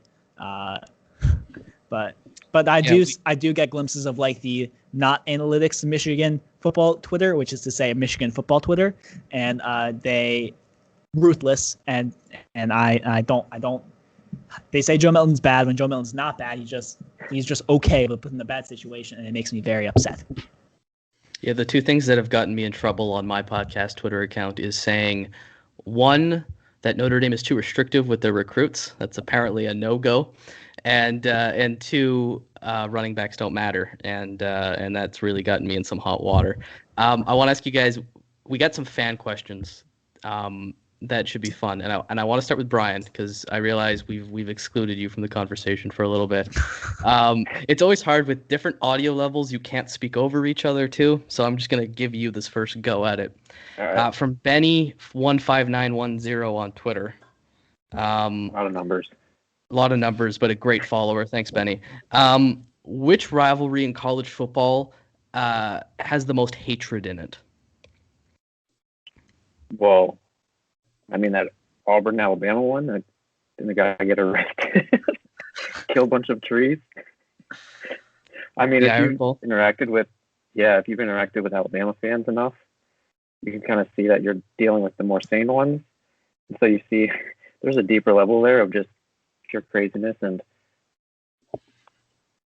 I'd probably put that one there as far as hatred goes. Yeah, that's a good shout. Jack? Took the words out of my mouth. Yeah, poison trees is some serious business. I'll go with that one too. Jason? Yeah, I would probably say the Iron Bowl as well. I know there was a story once of, I think it was either the Kick Six game or one of the games around that year, around 2013, where a family was watching. It was two cousins watching, and one of the cousins actually murdered the other cousin over the score of the game because one was an Alabama fan, one was an Auburn fan. So I would probably say the Iron Bowl. Yeah. I shouldn't laugh at that, but honestly, that's the most Florida man thing I've ever heard. It just it happened. Mm-hmm. From Connor? a resident Florida man. I mean, in like normal times when Ohio State is not a Death Star and Michigan is not up and down constantly, I would like to say that. But I'm going to go a sleeper answer. I'm going to say Ole Miss, Mississippi State, just because they're usually really bad, except when Ole Miss decides to get good at cheating and recruiting for like 2 years. It's actually really fun if you look at their recruiting. There's like 2 big spikes. It's like, oh, I wonder when they cheated, and got really poorly. But because Ole Miss and Mississippi State historically are usually pretty bad, but Mississippi doesn't have a pro sports team, and so they all they care about is those 2 schools. So that's got some bad blood there. I'm going to go a little sleeper pick. Shouts to Mississippi. Everything's Mississippi. You know, I was thinking you guys have it all wrong. It's clearly Army-Navy. That is the most hated rivalry in all of sports. They have like a weird respect thing going on, but then they both hate Air Force, but they refuse to say why they hate Air Force. They just kind of say like, oh, or anyone that has like insider information in Army and Navy, they say, oh, like, well, they really dislike Air Force, but they will never say why. And it's just. I think as enlisted men, don't even care. What's that? Like enlisted men in like the Navy and the Army, they really don't care. Yeah, The thing. Yeah, no, I was definitely joking there. I was actually going to say Michigan, Ohio State, just because it's kind of funny, and I like how one-sided it's become because the hatred is still there for Ohio State. Like, they still hate Michigan, even though it's nothing to them anymore. And, of course, Michigan obviously hates Ohio State. I was going to go with that one, but you know what? I'm not the expert in anything other than Notre Dame because we are an extremely biased propaganda podcast. Okay, next one for you guys. We'll go same order. This question coming from Regizin42. I can never pronounce the name. Since Ohio State gets to play less games, should the ACC cancel the championship so both of their teams can make the playoff? That's like galaxy brain. I want to see it just to see Ohio State fans flip out because they're kind of getting shoehorned into the conference championship game, which I don't blame the Big Ten. Just doing what's in their best interest. I want to beat them with Trevor, and I think we're in either way, so I'm good. Let's play the game. If the game actually does get canceled, the policy or the protocol is that Notre Dame actually becomes the champion because they were the regular season champions. So if it did get canceled, we would have a 1-loss Clemson team with no conference championship, which, I mean, I guess it opens the door for Texas A&M maybe, which, I mean, like, in retrospect, that's Clemson would destroy. Yeah, Clemson would destroy. Clemson would still make it. Clemson would absolutely still make it. But yeah, it would definitely open the door, but I don't know how open that door would be, but yeah, you never know. Yeah. So so the question was, since Ohio State only played 6 games, should the ACC? Well, I don't think the ACC should cancel it because, one, they're going to make a absurd amount of money from the ratings on that game because it probably is easily the game of the weekend now that Florida's lost to LSU. So they shouldn't in that regard. And also, I do think Clemson is going. Spoiler alert, I do think Clemson is going to win. So I do think both teams will end up making the playoffs anyways. So I don't see an incentive not to. But also if we want to, we can get this into a quick, broader playoff discussion. But I think it's okay that Well, one, I understand why Big Ten's playing Ohio State, and that's some tomfoolery, whatever. But I think Ohio State either way would make it in, and I think that's fine because Ohio State consistently, by like every measure, is one of the 4 best teams in America. Like, I don't care how many games you have to play. If you play like Bama, playing more games isn't going to change the fact that you're playing like Bama. So I think it's fine that Ohio State will inevitably make the playoff playing only 6 games. And with respect to that argument with USC, USC has really played on more like a Georgia, Washington level, like a good, not great team. So I think the fact that they have played less games affects USC much more than it does OSU. Sidebar. Good. Thank you for carrying the show while I had to deal with some technical difficulties there. Big round of applause to the guys. Okay, I think you brought up a good thing about college football playoff, and that's something we should get into. But before that, I got a question from my co-host, who's supposed to be anonymous. And this is meant to start a fight for all of you against him. There's too much reliance on analytics now that the casual fan thinks they know better than the coaching staff. Why should we trust numbers instead of instinct? Have fun with that, How boys. many people does he think care about analytics? That's actually a very fair point. Yeah. First of all. Don't know, but I want to see destruction. I want to see some blood here. So My favorite is when the announcers like don't really know what to say or they don't like understand what happened in the game, so they just kind of like throw out the word analytics and like kind of hope it sticks. Like a team will go for it on like, or a team will like will like throw in an obvious like running situation, and the announcer's just like, oh, the analytics are that's what you get out of that, and it's just like the weirdest thing. Like I feel like there's a big like misconception in some of the casual fan on like what analytics actually is and like what it can do for a team. Now, I think for context, the question was the answer at least, or no, the question was more about play calling, and I think it was directed more at Jack and Cooper, because they suggest play calling, as do I as well, because on our own podcast we are not in agreement on analytics. So with respect to play calling, kind of within that context, do you have an answer to that, to why analytics are more helpful in play calling than one thing instinct? that I think overall is like the word analytics kind of gets used as like a way of thinking about the game that's like completely different than like the game itself, or like some kind of like lifestyle or something. And really all that we would argue is that just like using EPA is better than using yards. It's better than using traditional stats. That's really all that we think analytics is, or an EPA is. So from our perspective, our passing plays on early downs are more efficient and they've been better than our running plays, and therefore we should run more passing plays than we do. That's kind of all it is. It's not really like there's nothing like magical about analytics. It's just sheerly like, if you look at a box score and you see, oh, Notre Dame against Syracuse ran for 280 yards and threw for 280 yards, what a balanced attack. When in reality, 94 of those came on one run at the very end of the game. 80 of them came on Ian Book scrambles, and yards aren't a particularly useful statistic a lot of the time anyway. It's not about like viewing the game from some crazy perspective. It's just kind of viewing it from the practical perspective of what is working for this team. And then, I would never claim to know more about football than Brian Kelly. That would be insane. He's forgotten more about football than I will ever know about football.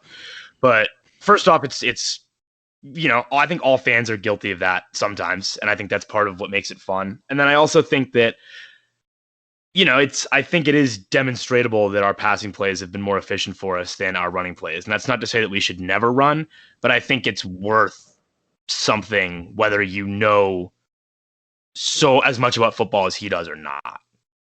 But Jack, come on. Ian Book scored a touchdown with his legs. He clearly ran. Quarterback runs are a different category. We said this on our podcast, and this is, we welcome people dunking on us on Twitter. That's absolutely welcome.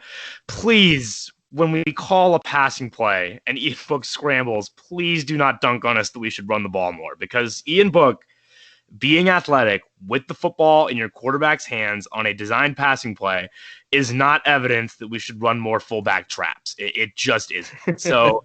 So if you want to dunk on us after big running plays, that's fine. That's really not the point, by the way. We've never argued that we can't run, that we're horrible at it, or that we've never had big runs, because we have in some big games, especially in short yardage situations.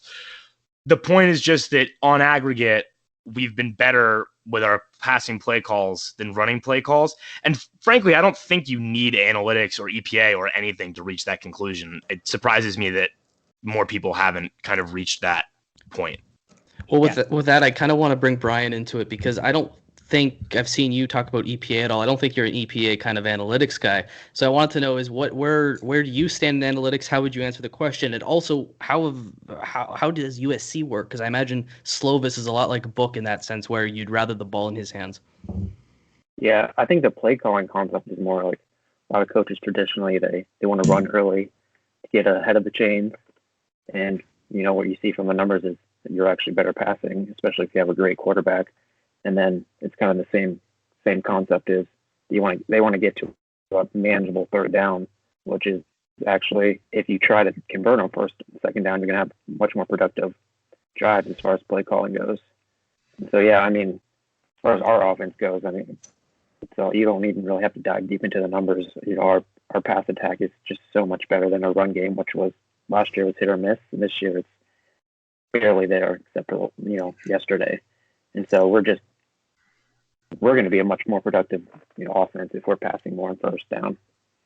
And I do think that sometimes, and we can probably work on this too, but I think that sometimes the analytics thing gets intimidating, or people instinctually don't like it because it comes off as condescending or as a way to view the game that people think is inherently better than others. And the point is surely just that it's a better statistic to use than a lot of the statistics we traditionally lean on. That's the only thing. And the stats that we use, there are more complicated ones. The stats that we use of success rate and expected points added, they are not they're not formulas. They're really not anything. They're pretty simple. I don't code. I don't build models. I don't do anything that actual smart people do. I just think that these stats are worth incorporating into the way that you look at the game. You don't have to radicalize yourself and want to go for every fourth down like Cooper to appreciate that EPA can have some value. There is. I was going to say. Ground. So you're saying Cooper's smarter than you, basically. He's the smart one. Yes, I have been transparent about that. Yeah, I think success rate is really easy for the regular fan to understand, which is kind of one of its benefits. Yeah. And then when I look at USC, because we pass so much, we're so good at passing, we usually get a lot of drop 8 or light boxes. So that's kind of where the whole run pass kind of conversation comes into play, because then we need to be good at running the ball, or at least in those situations, so we can get them out of those drop 8 coverages, because it's not really just pass versus run. It's, for us, if a defense goes into man, we're going to rip them to pieces. So that's really what we want. But if they go into a drop 8 or some sort of zone coverage, we struggle, or rather we just are kind of middling as a pass offense. And we never get drop 8. That never happens, because we don't make teams do that. Obviously, our offense has inarguably worked. We are undefeated, won a lot of games, but yeah, we've never forced teams to back off the line like that. It's never happened. We also kind of ran Clemson's defense off the field whenever, not running. When we threw the ball, Clemson couldn't stop us, and I think that goes to show how good Notre Dame's offense can be when we let Book cook. But let's get Jason and Connor in this one. We'll let you answer my co-host P Wagon there. Why should we use analytics? Why do you think, Connor specifically, why do you think you have the audacity to call plays better than why Coach? Do I have the audacity? Well, the answer is I don't, because I'm an idiot. I'm an idiot who can do a number of things because I've been doing it for a while. But okay, so basically what analytics is just, it's more of a buzzword than anything else. The best way I can describe it is it's using data to better inform our decisions. So So like if you have a gut decision that we should run it on 1st and 10 at your own 25, like that is still data. You're basing that's off of your how you've learned football, what you liked when you were learning football and watching football, what you've learned as coaching, your personal experiences. All of this data is going into like this gut feeling thing, and then you produce run out an I formation right the gut 1st and 10. So what analytics is just so you can't really test that gut feeling, and that gut feeling that's to the whims of so many things. You might remember in the first quarter that power play went for 30 yards. You might forget the other 9 times went for like 2. So all analytics really is that we are using data that we have and we are putting a number to it so we can more objectively say, okay, this thing is working, this thing isn't. And when you get to more modeling, say, okay, given that these things have happened, we have X probability that this will go well. And then that can, of course, better inform decisions so you can play better football. So all analytics is just almost like another form of a gut feeling, but it's actually like a testable thing that we can go back and back check and run all tests. So it's not just we had a power play. When we ran power in the first quarter, it went for 30 yards. So that's all really analytics is. And in terms of how do I have the audacity to know I can use math for this, I'm a mediocre physics student, and if you gave me like a couple of days to write a program, I can tell you where Venus can be like to an extremely accurate degree in 28 years. I think I can use numbers to figure out how good a playing football was. So, but obviously, I love it. So like, okay, but like Humble obviously, brag. I know. No, it's actually not. It's not too hard of a problem just because it's gravity. Connor discovered Venus, by the way. It's what I'm learning. Yes. Yeah. Regardless, but so of course, analytics is just like another source of information that we can have that we build off of math, because really math doesn't take out biases, but it is much more robust against biases. So it's just another data source that we can use it to help inform decisions on the football field. So it frustrates. So when you're familiar with analytics and you're familiar with how things get chopped up, when you chop it up in certain ways on personnel packages and situations, it's frustrating when you can see that a majority of the time a certain decision will more likely lead to a better outcome, and you're actively not for a worse reason. So that's why I have the audacity to complain about Jim Harbaugh. Now, we haven't insulted each other in a long enough period of time, so Connor, I'm going to ask I don't like your mustache. Oh, that hurts. Win probability. Yes. What would Michigan's and Ohio State's win probability be at if you guys weren't too chicken shit to play them? If chicken shit is having like 30 players in the program having COVID, then I guess we are chicken shit. It would be bad. It would probably be, so I round up. So on my graphs, I have like an arrow point from pregame, from ESPN, the postgame win probability, and I round it just because it makes it easier to read. And 100% is usually it's like 99 point however many nines. Probably that it would not be pretty. So naturally you would have won the game. That's just the way life works. God, I hope so. I wish. Jason, you have a good model as well, and you use analytics a lot. What do you find the value is in them? So pretty much everyone's kind of nailed what I've wanted to say, but the only thing I do want to add is a lot of people think, especially on like analytics Twitter and the blowback from some people, is they think that analytics is just like one single thing, like, oh, teams have to pass more, you have to go for it on 4th down, you have to do all this stuff.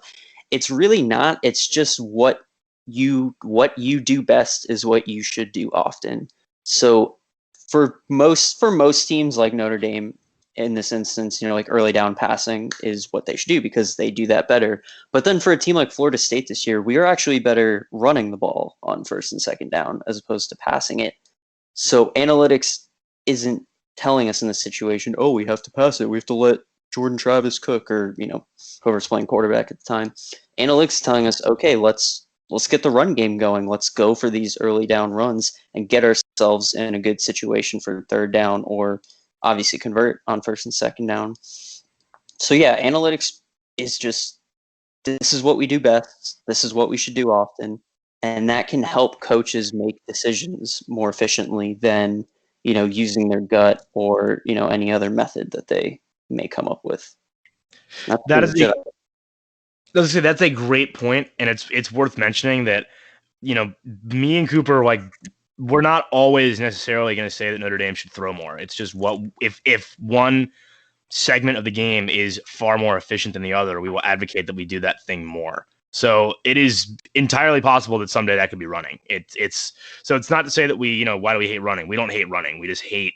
We don't even hate anything for the really, but we would prefer to see us run the plays that have been more efficient more often. Is all that it is. So that's a very good point, that it's not necessarily always throwing that's better.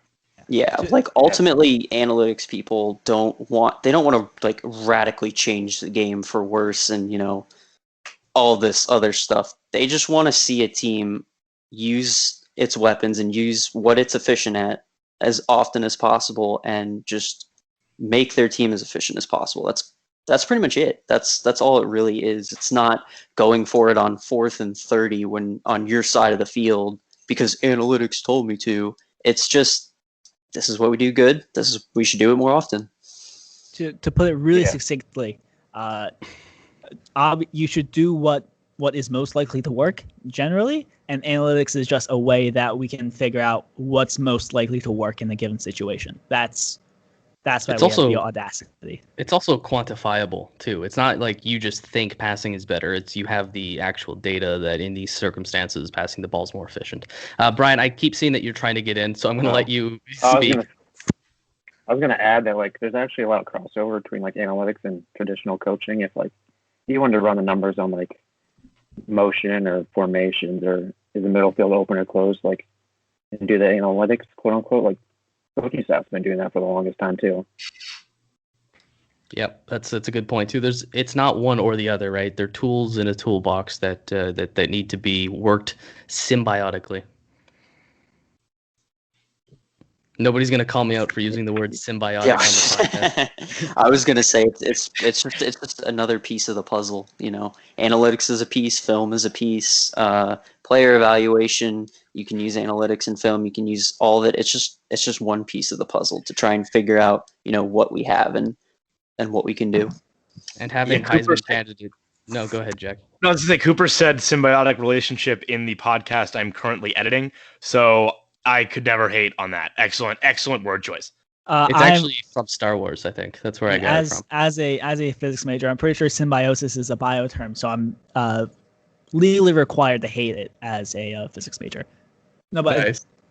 If you want another little catchphrase, analytics answers the question of what is or isn't working, or what is or what isn't this player doing extremely well. But at least with the current state of things, it doesn't answer why. So where the other if you want to call them more traditional or more like film X's and O's, this is where the why comes in. Analytics is just very good at answering the what questions. Also, I do want to say, if you're a team, Moneyball is the famous example of analytics, where it's a team that didn't have a lot of money, didn't have very good players, and they decided to use analytics to get these diamonds in the rough.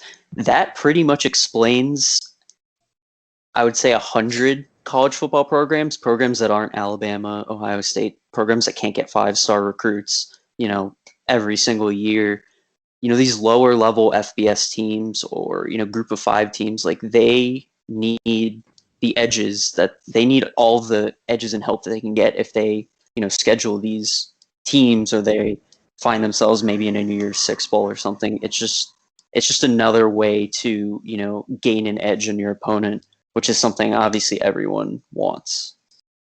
Yeah, and you've seen it work in other sports too, right? I mean, if you think, not to bring up soccer, because I'm sure none of our audience cares about soccer, but the reason Liverpool are by far and away the best club in England, at least, is because of the analytics. They've been using that to both recruit talent and to develop talent. But that's neither here nor there. I want to ask you guys something. Here's the scenario. You have to give me your pick. So we'll go around the table and then we'll discuss it. You're the playoff committee. Notre Dame, Alabama, and Ohio State are in. The last spot is between 2-loss Clemson, Texas A&M, Cincinnati. We'll say 2-loss Oklahoma, and we'll throw in USC. Around the clock, Who are you taking between those We're groups? we're missing an undefeated team. Just letting you know. I don't recognize Coastal Carolina. America's team, the Coastal Carolina Chanticleers. All right, throw them in there. Who are you taking? Connor, I'm starting with you because you're on the top left of my screen. I mean, the real answers are the correct answers are Chanticleers. In terms of what I would expect the committee to do, I'd expect the committee to pick Texas A&M. So assuming that Clemson were to lose again, I would fully expect the committee to Texas A&M. The question is, who are you taking? I'd flip a coin between Clemson and Oklahoma. Probably Oklahoma because I'd expect them to beat Iowa State. Okay. Jason? So if I had to pick, honestly, 2020, it's COVID year. It's a lot of wild things have happened. I would pick Cincinnati. I'm going to be honest with you. I would pick an undefeated Cincinnati. Okay, so we got Oklahoma, Cincinnati. Bryan? Well, I mean, it's NCAA and college football playoffs, so really the main factor is what brings in the most money. Right. So I don't think so. But it's probably USC or Oklahoma. Right. I'll go with USC. That's fair. I mean, I expect you to. And it's funny you bring that up because there's this whole division of fans out there who debate whether or not money and brand is important with regard to, in a normal year, does one loss Notre Dame make the playoff on name and money alone? And there's some people who think absolutely. So that's interesting you brought it up. But Jack, last one here. We've talked about college football playoff a lot. Who are you taking in that scenario? I would take Cincinnati. I would expect the committee to take Texas A&M. And I would also just say that neither Clemson or Oklahoma would be in my top 7. Okay. that's Time nuts. to fight. Time to fight. I'm going Clemson. You know why? Because Clemson would beat every other team by 3 touchdowns that's in that group. But then they get in every year. Then they should just cancel all their games. I agree with the eye test thing. I mean, we should argue Ohio State shouldn't even be in. But in this year, where there's only 6 to 10 games being played, why not? We want the 4 best teams. We know Clemson is one of them. Why not? Oklahoma is also arguably one of them. The Sooners are dead to us this year because they've lost too early. Yeah, if they don't lose that Kansas State game, which they shouldn't have lost, they're in the 4 seed instead of Oklahoma, instead of Ohio State right now. Oklahoma is very good. Kansas State's terrible. Two losses should be disqualifying in my opinion. Well, no, and it has been in the committee's past. It has. Once you pick up that second loss, it becomes Cincinnati time. It becomes Coastal Carolina time. In my opinion, that second loss is at that point, that's kind of dangerous. I feel like it's kind of dangerous throwing a 2-loss team into a 14 playoff. I feel like even for future years, it's just like precedent wise. If we're going strictly who's the best team, at least in my head, that's how I would do it. I'd flip a coin between those two. In terms of resume, definitely not. But I think I care more about. I'm pretty sure I lean more. I would rather a better team get in than a team with a marginally better resume that's significantly worse. Well, I would say Clemson should be in over Oklahoma because Oklahoma's lost to K-State, and in this case, Clemson would have lost to Notre Dame twice, probably close both times. But are we all in agreement that Texas A&M should just absolutely fuck off? No, I do not agree with that. No, I can't. I don't want to see a rematch with Alabama unless they are maneuvering A&M to play Notre Dame, which I would love. I don't want to see Alabama A&M. I don't want to see it either, but I would take A&M over 2-loss anybody. Yeah, from a resume perspective, it's really hard to. I take Cincinnati over A&M for me, at least. I would also. Yeah, okay. I would also take I'm Cincinnati. sure the committee won't. I would also, but I don't think Texas A&M is good. But I think it has to be resume driven, or else we are. I mean, we're going to see this a lot of the time anyway. But if it's purely who do we think would win on a neutral field, we are going to see the same 5 teams every single year, and we might as well not even play the season. Parity, let's go. I have a really big article coming out about this on Tuesday. This is more or less how college football has always been, and there's really as much parity. The BCS had a teeny tiny bit more parity than we do have now. The only difference is that the BCS cared way more about who had the best loss than the committee cares about, and also Clemson's really good. Putting the SEC in. No, but the other thing is that because the SEC is always good. That's why they were always in. But I'm pretty sure that there's like two big reasons that people are saying there's less parity now. One is that Clemson's a Death Star. But the only reason Clemson's a Death Star is because the ACC blows and they've had top 5 picks at quarterback since 2014. And there's no BCS busters anymore because a New York Six Bowl does not have the same allure as a BCS Bowl, even though they're the same bowls. I would say Alabama's reign at the top in this era has been way longer than any other program's reign at absolutely, the top. Yeah. And that's why it feels like there's no parity. But here's the thing. I would strongly consider USC over Texas A&M, and I want Bryan, you're a USC fan. You go 6-0, you win your Pac-12. And would you feel disrespected if A&M's ahead of you, this team that got blown out by Alabama and really didn't deserve to beat Florida if they played again? Well, I got to ask, who is Texas A&M's quarterback? Kellen Mond. Yes. Do you trust putting him in the playoff? No, Are you not even. with that? Are you going to stand on that? I'd rather Slovis in the playoff because I know he's a decent quarterback. I mean, like, probably the play that people for Mon this season that people most remember is him completely missing his guy and it just getting tipped by the defender and somehow getting caught. Like, that could be a mess, putting Mond in the playoff. It's interesting that we're all having varying different views on this. Guys at home, let us know who you'd take, and girls at home. We have a good female audience as well. Let us know who you're taking of those teams. But I got to point out one more thing. Yep, go ahead. About when Connor said it was the BCS was called the best loss. Florida got in one year because Tebow cried after a game and made a big speech, even though it had a worse loss. I just got to point that out. That's what Florida. They lost to an unranked Ole Miss team at home, and then Tebow cried, and they won all the way. Yeah, it was just such a nice story for the voters. Breaking news: USC fan likes the BCS system. By the way, I want to point out before we move on to our last discussion here, because we are getting high for time. The 2003 national champion is LSU, and any USC fan who claims that title should be just shot in the head. Jesus. Let me explain to people. USC was left out of the BCS title game. Oklahoma played LSU. LSU won the BCS title game, and the AP put USC number 1, and those fans claim that title. The school claims the title, and the NCAA recognizes that title. It is utter bullshit. That is a shit. Would you take those teams? Would you take Oklahoma or LSU against that USC team? Putting your money on it? Hey, we have a system, and I follow the rules. Okay, so I was 3 at the time. I do not care. I couldn't read. 19. Connor, you're so you're offending so many Notre Dame fans who just live off history right now. So, also hey, your just own for you guys too. who live off history. I was born in the year 2000. If you want to feel old. Yikes. Okay, let's get into the ACC title game because two of us have a rooting interest. One of us is an ACC member, and the other two should hate us. Clemson, Notre Dame. What are you expecting? And you know what? I'm going to start with Jack here. Because, Jack, you have a chance to rectify your egregious crimes against humanity. In the last Clemson podcast, you picked Clemson to win. I did do that. What are you doing this time? Yeah, the two things that you can't do, and on Twitter as a Notre Dame fan, I've found are pick against Notre Dame and rail against Inside Zone. Notre Dame fans love those things.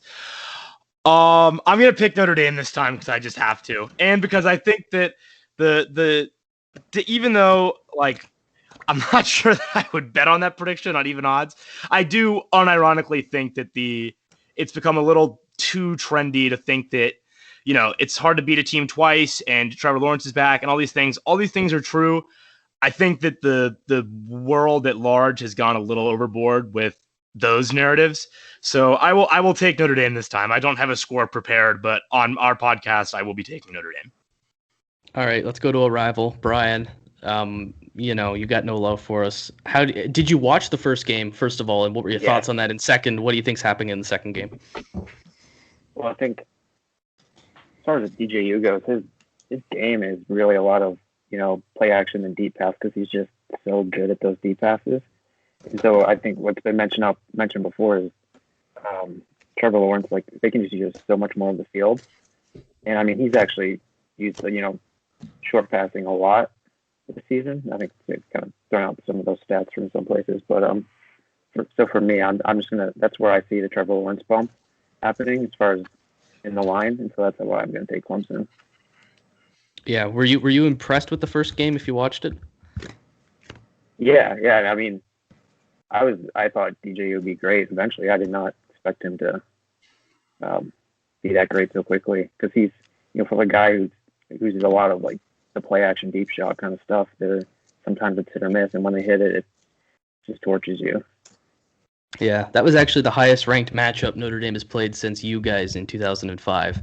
So there, I got to mention 2005 for you. Jason, ACC guy. I will not call you a closeted Notre Dame fan, but you are slightly soft on the Irish. What are you thinking in this game? Yeah, I think it would be. I think it'd be in our interests for Notre Dame to win, but I do have it as Clemson winning by around 5-ish points.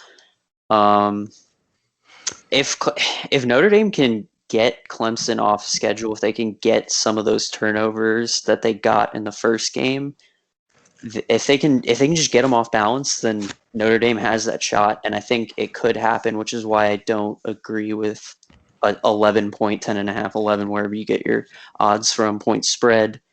And then I think it's also going to come down to Ian Book too. I know Ian Book kind of had a little sluggish start to the season and then ramped it up a little bit. If he can pass efficiently, then Notre Dame has a shot at this. Yeah, I'd like to point out that Ian Book fumbled the ball into the end zone in the first game. Like, there's an argument that Connor's win probability aside, Notre Dame probably should have won that game a little more comfortably. And I understand Clemson led in the fourth quarter, but I really reject this idea that Clemson's going to come in and blow out Notre Dame. That could happen. I mean, we are Notre Dame. That's the one thing we tend to do is get blown out in big games. But I'm aware. But I don't think that people are actually giving Notre Dame enough credit, which I would have thought they would have given us too much credit after the win. But at last, nobody treats Notre Dame fairly. So that leads us to Connor. I'm sure you've had a whole script planned for this moment here. Rip into us, buddy. Just pulling it up. No, I mean I've said it a couple times. I do think Clemson will win. I don't think they'll cover. I mean, I think the change in offense that Trevor Lawrence brings to Clemson over DJ does give Clemson the edge over Notre Dame. For Notre Dame to win, I think they would need a lot of those high variance plays again. High variance meaning lucky, essentially. So like you would need another big turnover like Joker taking that fumble to the end zone. You would need another Ian Book 90+ yard touchdown drive at the end of the fourth quarter. You need a couple of those. You need things to fall in your direction for Notre Dame to win, and I wouldn't expect that to happen again necessarily. So I think Clemson will win, but not cover. The 5 that Jay's winning by about 5-6, Jason mentioned. I think that sounds reasonable to me. Do you guys think maybe it's possible DJ's the better quarterback? I hope not, man. I really hope not. I'm tired of it. You guys don't have to see him every year. We do. I really hope not. I just hope that the Stroud kid, Ohio State, isn't godly like Justin Fields. He's not, but he's still good. All right, so Connor, you just brought up how Notre Dame could win. Different perspectives because you guys all have your own analytics, your own models, what you value. From each of you, if Notre Dame were to win this game, how does it happen? Whoever wants to jump into it. I should have given direction there. I think they throw the ball really effectively, like the same way they did in the first game, or better. They either improve their running game or they simply run less on early downs, because that was a game where I will die on the hill that we passed too much, regardless of how much about football I know compared to Brian Kelly. You mean we ran too much? Ran too much, yes, on early downs. Yeah, so. And then be decent against the deep ball, like replacement level. Like just give up 0.3 EPA per pass instead of 1. I think if they can do that, I think those two things combined of throwing effectively and limiting the deep passing against will be the two things they have. I'm terrified for the deep ball, but also what you just said, Notre Dame, and I don't expect Jack to really, follow that closely, but our receivers have gotten better, right? We've seen development since the Clemson game. Michael Mayer, the true freshman tight end, is if Kyle Pitts is the best tight end in the country, Michael Mayer might be the second.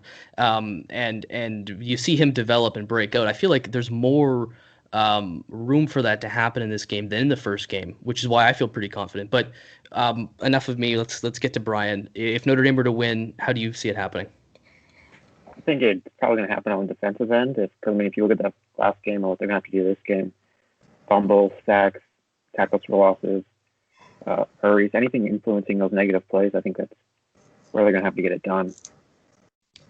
Yeah, that's a good point too. I mean, any kind of thing, any kind of turnover would be huge too. I mean, I don't expect to get a fumble return for a touchdown, but an interception or just something would be really huge. Jason, you've I guess I'll jump in. So in the last game, I'm looking at my box score right now. Clemson was stuffed on 39% of their runs and offensive line yards, which is essentially just giving credit to the offensive line for running back yards. Think of it like a push. Yeah, there's a whole formula with that. And they only had 1.1 offensive line yards per rush. So Notre Dame pretty much shut down the run game. And if they can do that again and get, like I said before, get Clemson off the schedule, maybe get them in those long third downs or, long second downs, just get them off schedule. And if you can combine that with one or two turnovers, then Notre Dame can definitely, they could definitely hang in there. And they definitely need to pass more, and they need to get Ian Book. They need to have the offense revolved around Ian Book. If they try and run too much, then it's just not going to work. Yeah, I agree 100% there with that analysis. On the defensive front, well, with Clemson at least, if Clemson makes the mistake of trying to establish the run again, I agree with you that this is going to be a lot easier for Notre Dame to deal with because between Etienne and Carter out of UNC, it's two of the most explosive backs in the country. Notre Dame's given up like 50 yards between the two of them. Mm-hmm. So I'm not afraid of the run game. I'm more afraid of the deep pass like Jack's brought up. But also on the other side of things too, Ian Book has been so much better since that game, and including that game too, that I think there's a real possibility here for that to happen. So, I got to give you guys a big thanks for coming on the show. I know we've used up quite a bit of time, but hopefully it was productive. Before you go, I have to do this because it is a Notre Dame podcast. You have to say something nice about Notre Dame, and then you may leave. So, Connor, I'm going to go with you first. Do I have to? I mean, Touchdown Jesus is pretty cool. I'll give you that. Touchdown Jesus is. And I do enjoy some of the pageantry around Notre Dame. Nice. Jason? I actually have family members who are Notre Dame fans, so it's not like I don't really have like seething hatred for Notre Dame. And I mean, like, you can't ignore Notre Dame's history. It's historic, and there's so many stories and stuff that you can research and learn about that just make college football how great it is. Oh, that's so good. That's so good. The fan base loves you so much for that. We love that like this narrative that we are the only program to have ever played. All right, that leads us to the big one, USC. Bryan, do you have anything nice to say about us? After seeing so many of these abomination of the Shamrock Series jerseys, it's really made me appreciate the traditional Notre Dame green jersey. Nice. That's pretty good. So I think with all that being said, guys, we should probably hang this up. Such a big thanks to you guys for bringing your intellectual labor here and hanging in there for 2 hours. So again, Mr. Baldwin, the Godfather, if you're still here, just give these guys a follow. Give us a nice little retweet. And same thing with the audience. We're so happy to have you guys. This has been a great season, and it's going to continue. So give us a 5-star review if you can. Share us and tweet at us, whatever your thoughts are. So with that being said, I can speak on behalf of Steve, P-Wagon, and Jack. Go Irish. Win the ACC championship game.